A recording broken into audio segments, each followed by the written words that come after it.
disuruh beriman macam mana, bukan kata serah kepada takdir itu. Takdir Allah dah tulis, kita pun pakai serah gitu. Ya, itu mazhab Jabariyah.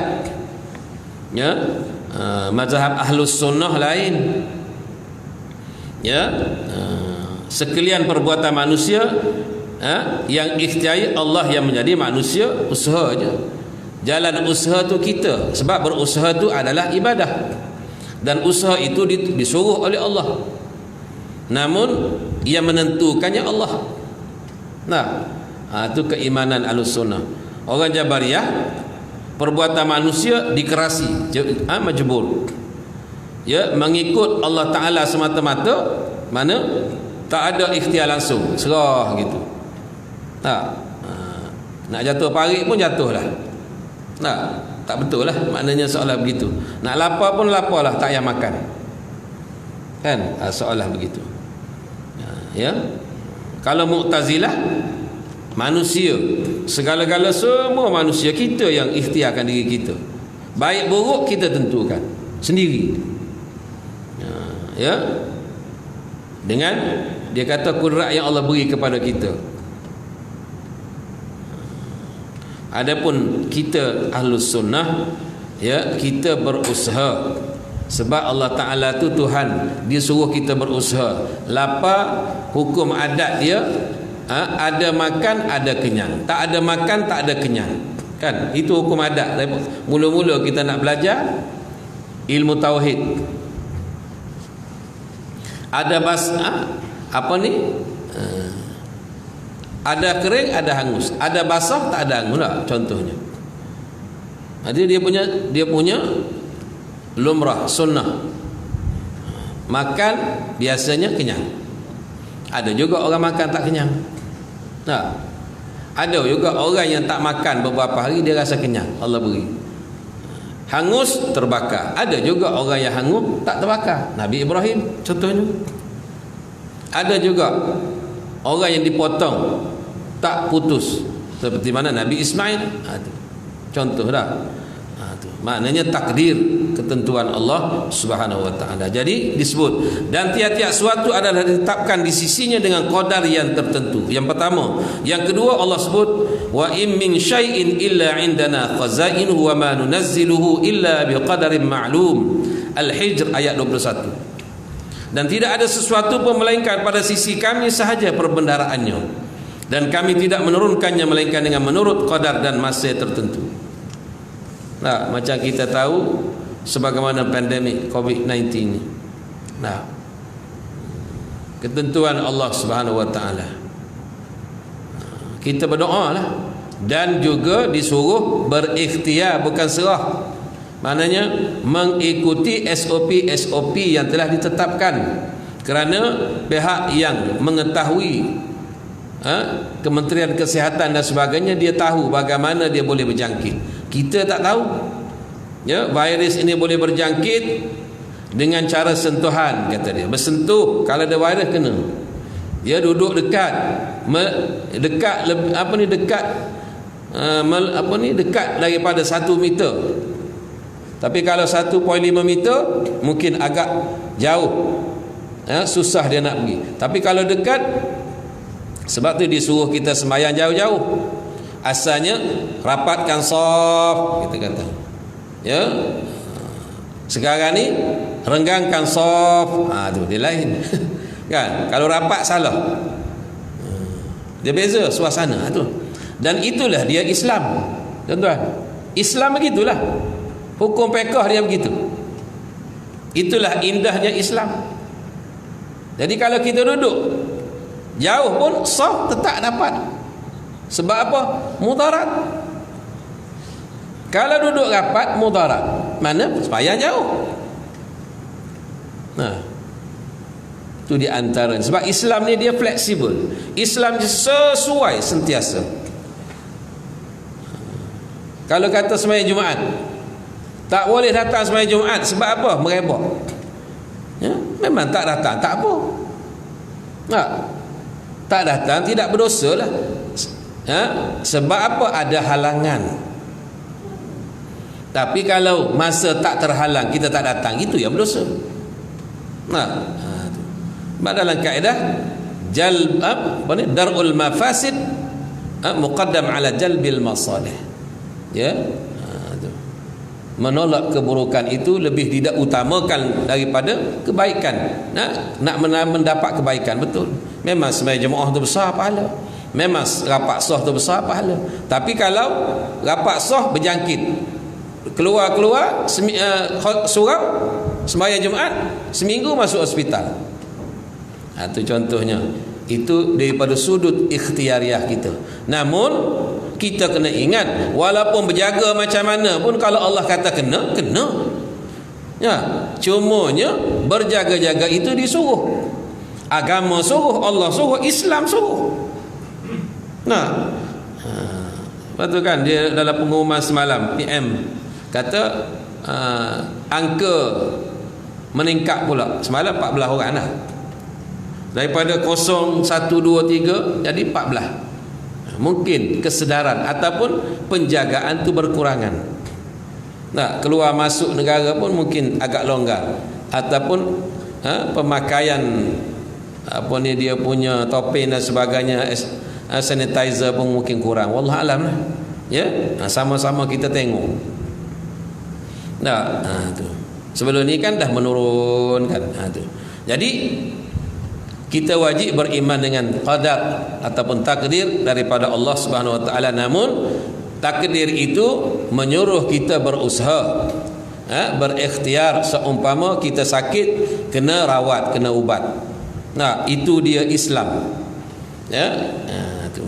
Dan kita pun dalam isu ni, pihak-pihak mufti, pejabat Kementerian Agama dan sebagainya telah memberi penjelasan yang jelas berkaitan dengan hukum-hukum solat berjamaah, solat di masjid dan surau, walaupun ya sampai bergaduh-gaduh nak sembahyang kan. Tu. Macam mana dah? Itu dia punya SOP. Kalau tidak dikawal mungkin akan menyebabkan bertambah parah. Nah,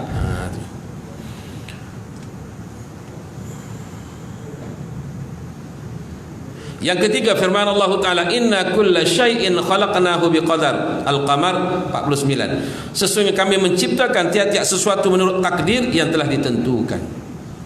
Ya, kita orang beriman, kita percaya setiap berlaku, apabila berlaku saja memang benda tu Allah dah takdir, Allah dah tertulis. Ya, dah tertulis di dalam perancangan Allah Subhanahu Wa Taala, dalam qada atau dalam qadar Allah Taala. Qada tu pelaksanaan, qadar. Kesimpulan dari ayat tersebut bahawa maksud dan makna qadar atau takdir itu adalah suatu peraturan yang tertentu yang telah dibuat oleh Allah Subhanahu Wa Taala. Ingat, ya, ini adalah ketentuan, adalah perbuatan Allah Taala untuk semua yang ada di alam yang mawujud ini, semua perkara, betul lah. Sebab tu dah disebut setiap perkara yang berlaku tertulis di Lauh Mahfuz. Lauh Mahfuz tu tertulis semua perkara yang ada, yang akan berlaku tak kira bila. Peraturan-peraturan tersebut adalah merupakan undang-undang amah atau qawanin al-amah.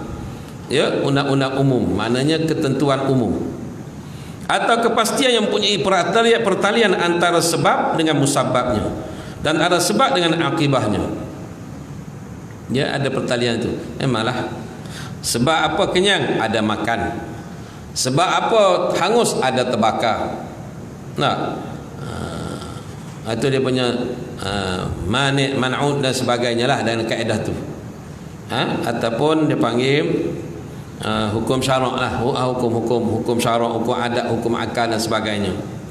Ya, dalam hukum syaraknya, ya, dia harus bagi Allah Subhanahu Wa Taala belaka. Nak nak suruh sesuatu benda, ketentuannya, kuasanya Allah. Ada orang ada sebab, ada orang tu mati sebab sakit, ada orang tak ada sakit pun mati. Nah, tiba-tiba sampai masa dia mati. Kan? Tu. Berhubung dengan maksud dan makna qadar atau takdir, Imam Nawawi menta'rifkan dan berkata qadar atau takdir ialah semua perkara atau benda yang mawujud di alam ini. Ini kata Imam Nawawi rahimahullahu ta'ala. Semua, kata dia, qada takdir ni semua perkara atau benda yang maujud, yang wujudlah di alam ini telah ditentukan dan ditetapkan mengikut garisan yang telah dibuat oleh Allah Subhanahu wa taala sebelum sesuatu itu berlaku dan terjadi. Ini maknanya garis panduan lah, kalau kita kata planning. Ya, dan planning Allah pasti berlaku. Kalau kita punya belum tentu. Itu takdir, maknanya mengatasi segala-gala. Ya, kadang kita rasa kita punya perancangan elok, Allah Ta'ala perancangan lagi bagus. Itu dalam Al-Quran kan Allah sebut bagaimana perancangan orang-orang kafir untuk membunuh, menangkap, mengusir Nabi. Wa makaru wa makarallah wallahu khairul makirin, dalam peristiwa hijrah kan. Mereka merancang, ya, tipu daya.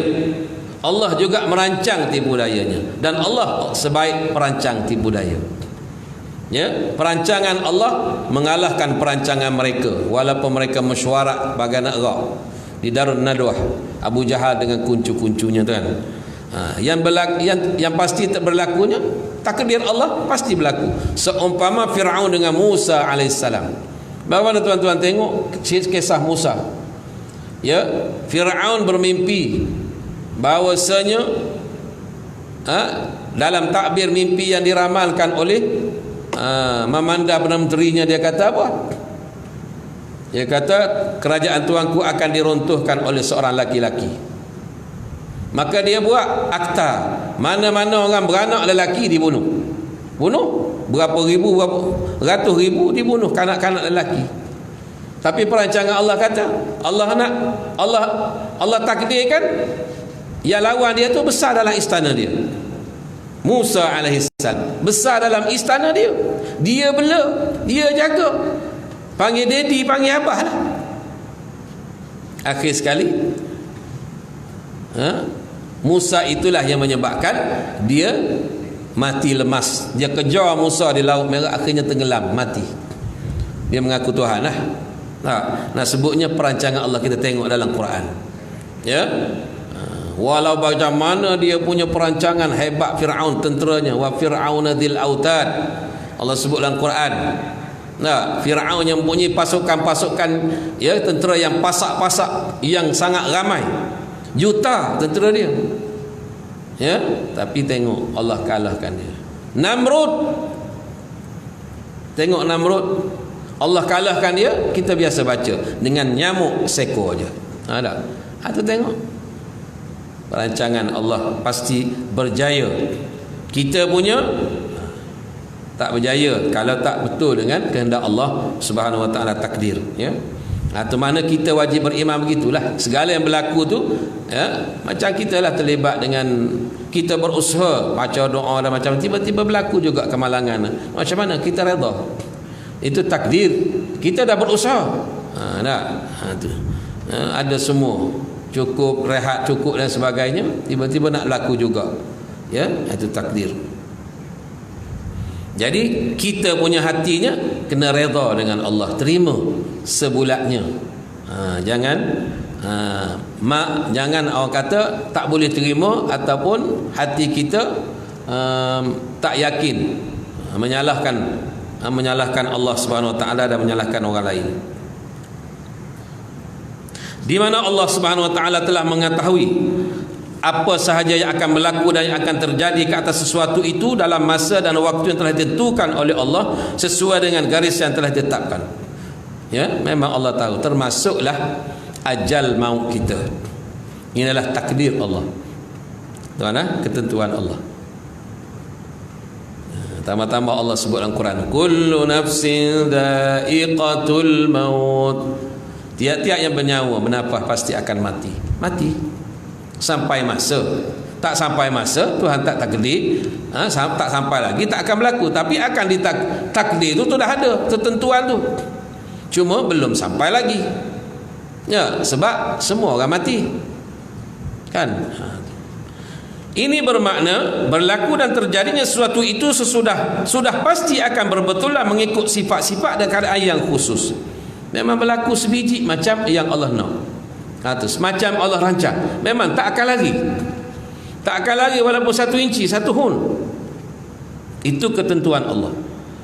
Dan tepat sebagaimana telah digariskan oleh Allah. Ini ialah kerana Allah lah yang membuat beberapa ketentuan, peraturan dan undang-undang yang diterapkan untuk semua yang maujud di alam dunia ini. Tu.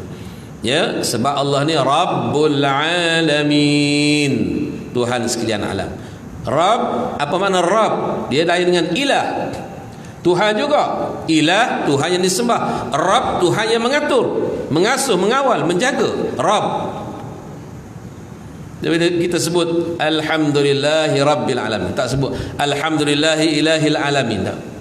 Rabb, kalimah Rabb itu tarbiyah tu Rabb, mendidik, mengasuh, menjaga, mengatur, mengawal, semua Rabb.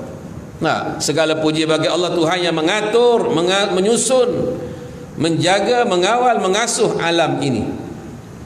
Nah, semuanya dalam asuhan Allah, dalam ketentuan dia, di mana kesemuanya pasti akan berlaku, beredar, berjalan tepat dan juga sesuai dengan apa yang telah dipastikan dalam ketentuan. Sebab itulah setengah kita buat kajian kan, dia boleh tahu. Seumpama sekarang ni dengan kajian ahli falak, ya, bila berlakunya istiwa, bila berlakunya matahari berada di atas Kaabah kan, itu kan bulan ni ke? Istiwa tu dah. Ataupun gerhana tu, gerhana bulan berlaku, dia tahu awal lagi. Sebab dalam dikaji. Berdasar kepada pergerakan matahari, bulan dan sebagainya. Memang itu ketentuan Allah begitu. Allah yang akan menjadikan benda tu. Mana pasti berlaku. Peraturan juga dan undang-undang ammah yang menjadi dalil bahawa qada dan qadar itu tertakluk di bawah kekuasaan Allah Ta'ala. Semuanya dalam genggaman Allah. Kita tak boleh campur tangan. Namanya kalau berlaku, memang itulah yang Allah nak. Tiba berlaku kena dengan kehendak kita, dengan Allah punya jadi. Begitulah dia panggil, termasuk dalam konsep sifat 20 dia panggil ta'alluq iradat, kerja iradat, kehendak. Pasti berlaku. Fa'alul lima yurid, Allah akan melaksanakan apa yang dikehendaki. Firman Allah Azza wa Jalla, wa ayatul lahumul lailu naslakhu minhun nahar fa idahum mudlimun wasyamsu tajri li mustaqarrin laha dzalika taqdirul azizil alim wal qamara qaddarnahu manazila hatta 'ada kal 'urjunil qadim lasyamsu yanbaghi laha an tudrikal qamara walal lailu sabiqun nahar wa kullun fi falakin yasbahun. Dalam surah Yasin ayat 37 hingga 40 Allah menyatakan, dan lagi dalil yang terang untuk mereka berfikir ialah malam, kata Allah. Mu tengok malam, dalil ni ketentuan Allah. Kami hilangkan siang daripadanya, betul. Bila malam tiba, tak ada gelap, siang pun akan hilang. Maka dengan serta-merta mereka berada dalam gelap gelita. Dalam surah Yasin ni Allah sebut. Dan sebahagian daripada dalil yang tersebut ialah matahari. Ia kelihatan beredar ke tempat yang ditetapkan baginya, di atas orbit dia, tak berlincih, tetap macam ada rel je, macam kereta api LRT Putra komuter. Dia duduk atas rel dia pun tak nampak kita matahari tu, mana rel dia, tapi dia berjalan tu macam atas rel. Ketentuan Allah Ta'ala, tak lari dia. Itu adalah takdir Tuhan yang Maha Kuasa. Ni tengok, takdir Tuhan, Allah punya kuasa, lagi amat mengetahui. Tengok kekuasaan Allah. Sebab tu Allah suruh kita tengok alam tu. Sebab tu ayatullah ni banyak. Ayat ni tanda kekuasaan Allah. Ya, salah satu ayat dia panggil ayatul manzurah. Ayat yang kita selalu baca ni ayatul maqru'ah. Mana dia? Quran. Itu ayat yang kita baca, tanda kekuasaan Allah. Bila baca Quran nampak kebesaran Allah. Tapi satu lagi manzurah, kita tengok langit, mana ada tiang, besarnya langit, tiang tak ada. Allah punya kuasa. Matahari dia berjalan, tak ada rel, tak tergantung atas mana-mana. Langit dan sebagainya, bulan dia berjalan ikut waktu dia. Maka itu tanda kekuasaan Allah. Allah suruh tengok. Sebab tu adanya suratul Qamar, ada suratul Syams, ada suratul Duha. Allah suruh kita tengok kekuasaannya. Betul, kita bila perhati bukan sebagai tengok macam tikus tengok besi, tahu tak? Tengok betul. Di antara ada sahabat saya, dia bawa dulu Syekh Abdul Rahman As-Sudais, dia datang Malaysia. Nah, kan dia Quran kan dalam dada dia. Dia berjalan naik kereta, tengok bukit, dia baca ayat bukit. Tengok pemandangan indah laut, dia baca ayat bab laut. Ayat Quran dalam dada dia kan. Tapi dia relate dengan Al-Quran.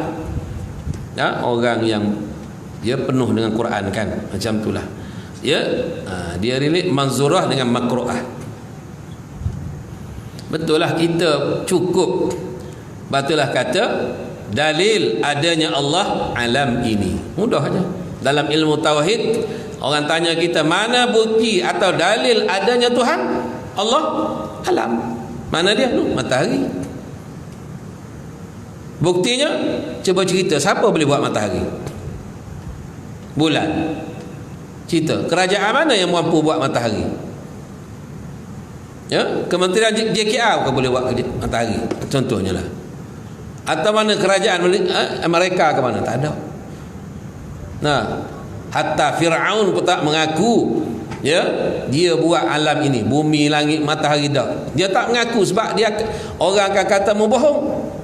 Dia mengaku aku Tuhan Maha Tinggi je. Dia tak mengaku dia buat langit, dia tak mengaku dia buat bumi. Sebab confirm orang akan tak percaya. Itulah. Dan kalau kita kata langit, matahari jadi sendiri kot. Nah, menjadi dengan sendiri. Mu pernah tengok ada satu benda jadi sendiri? Tanya dia tak? Tak ada pun. Tiba-tiba jadi sendiri, tak ada. Tak ada. Itulah buktinya wujudnya Allah Subhanahu wa taala.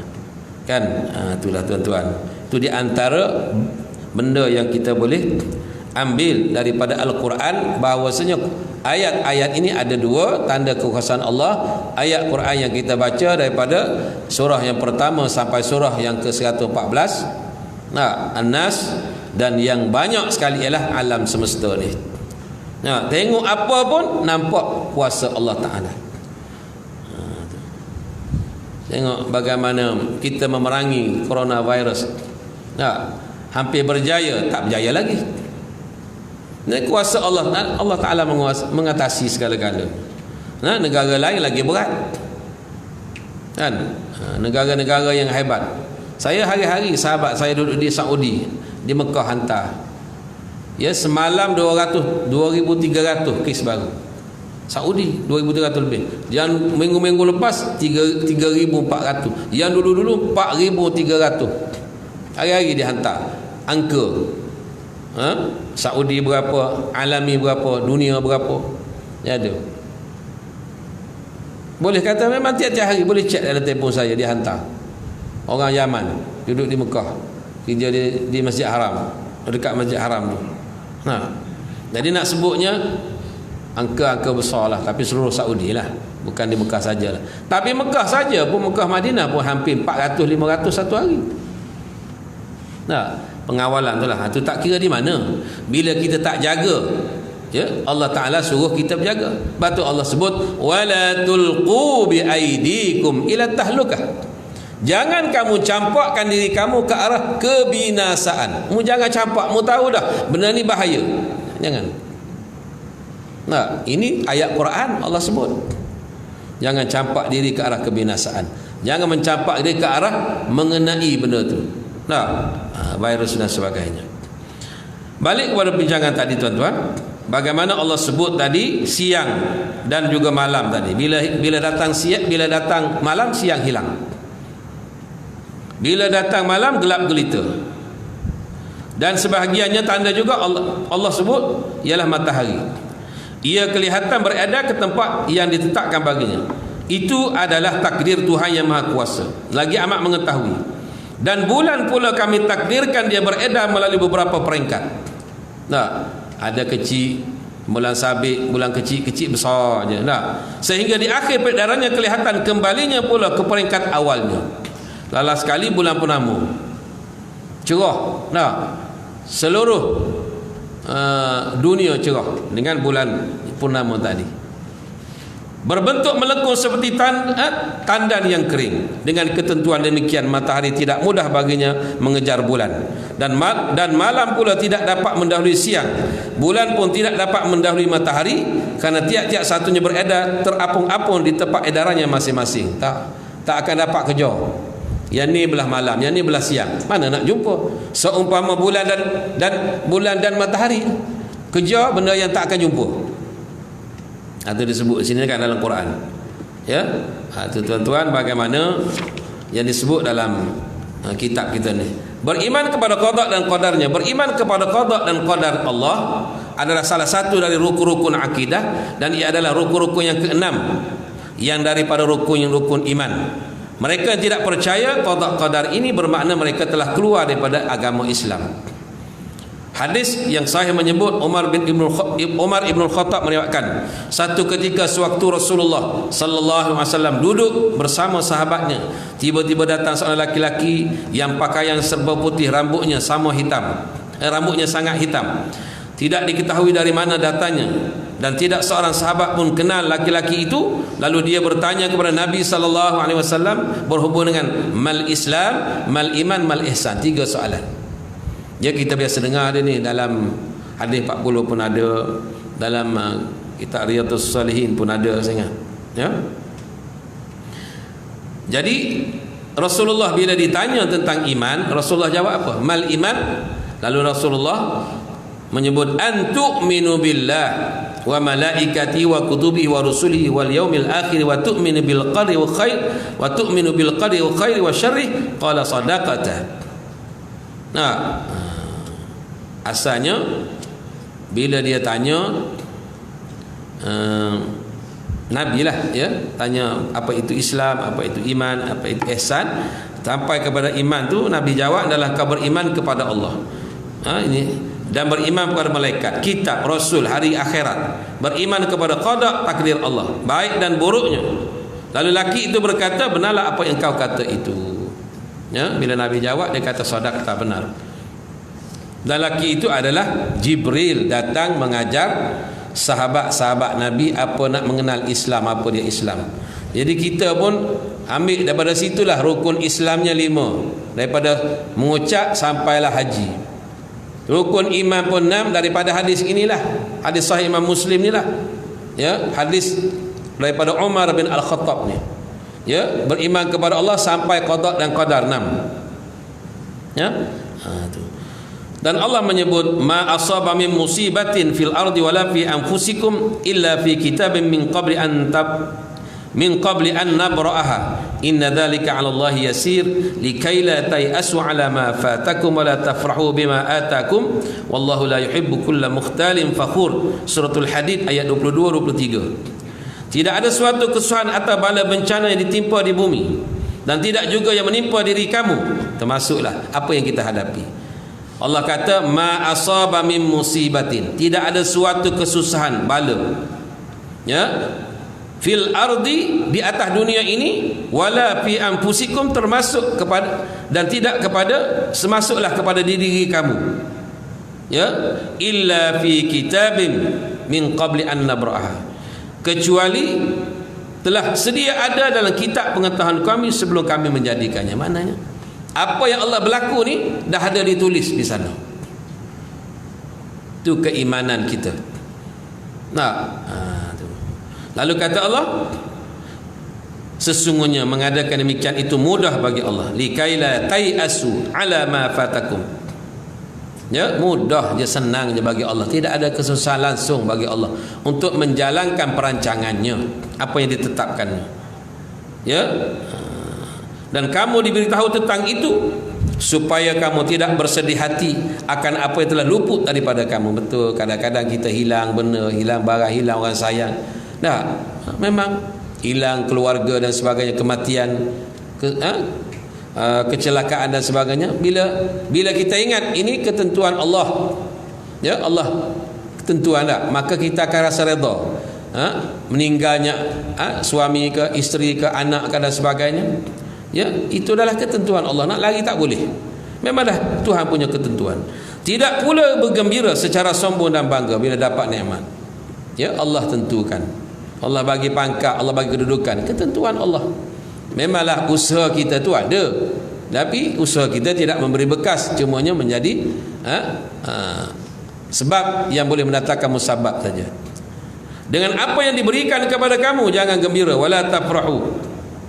Dan ingatlah Allah tidak suka kepada tiap-tiap orang yang sombong takbur, lagi membanggakan dirinya. Allah tak suka orang sombong. Nah, bila dapat sesuatu perkara nikmat, maka ingat lupa kepada Allah, tak ingat kepada takdir Allah Subhanahu wa taala. Sehubungan dengan itu juga, sekiranya berlaku ke atas diri seorang itu suatu perkara yang dibencinya, janganlah mereka menganggap bahawa perkara itu buruk ke atas diri mereka. Bila suatu berlaku suatu benda yang kita tak suka, jangan beranggapan itu jangan membenci perkara tersebut, kerana boleh jadi perkara dianggap buruk itu baik bagi diri seorang tadi. Kan satu-satu keburukan yang berlaku kepada diri kita, ya, kata musibah, kehilangan barang, kehilangan harta dan sebagainya, kan. Tapi kadang-kadang itu suatu ujian daripada Allah nak melihat kita ni sabar, redha ataupun tidak. Bahkan Allah nak beri lebih lagi.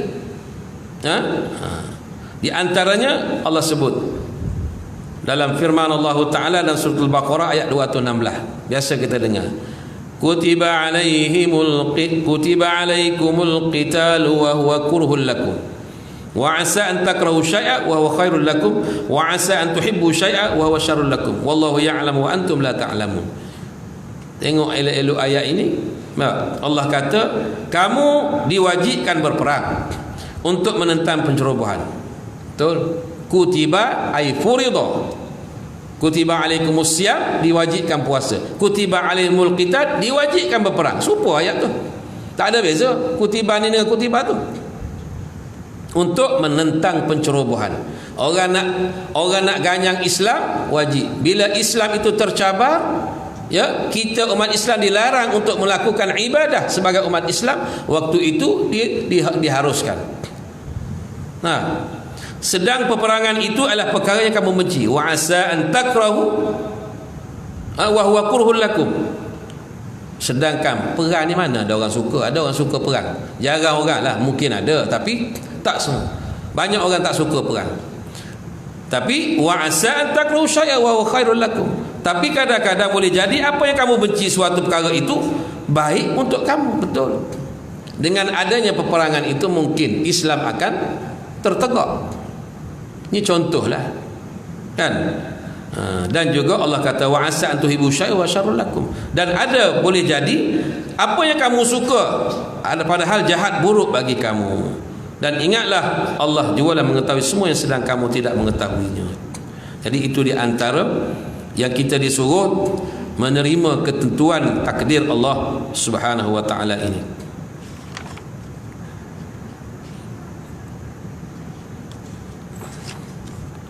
Sehingga sekadar itulah pada hari yang mulia ini kita sambung insya-Allah pada sesi yang akan datang bulan depan dengan qada dan qadar dalam akidah Islam. Dan sebelum itu saya ada buat korban ya di Kemboja. Kalau siapa yang belum masuk korban lagi, korbanlah. Ya, sebab harga pun tak mahal sangat, dalam 300,500. Lembu satu bahagian, kambing 670. Ya, di Kerceh, saya buat di Kerceh, di kampung orang Khmer di Kerceh. Memang hajat memang nak pergilah, tapi kalau tak pergi pun sahabat-sahabat saya di sana lah, ustaz dia madrasah tu akan menyembelih korban dan kekah. Itulah yang 2 ekor tu ada yang dah sembelih dah, yang awal untuk kekah lah kambing.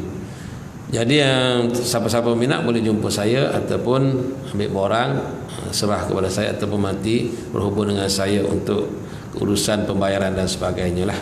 Masih terbuka lagi, ada beberapa ekor lagi kekosongan ya, tak banyak lah pun. Boleh berhubung dengan saya selepas ini ya. Sebab kelebihan korban tu besar. Jangan disebabkan oleh BKP kita pun surau tak korban, kita tak korban, rugilah. Tahun depan kita, sebab korban ni 10, 11, 12, 13, 4 hari je. Buat bulan lain tak nama korban, ya, kekah bila-bila boleh. Bahkan kelebihannya sungguh sangat besar, ya, insya-Allah tuan-tuan. Tak sempat nak cerita kelebihan korban, tuan-tuan boleh rujuklah mana-mana artikel tentang bagaimana kelebihan fadilat korban, ya, udhiyah ni. Sekian aku qouli hadza wa astaghfirullahal azim li wa lakum. Assalamualaikum warahmatullahi wabarakatuh.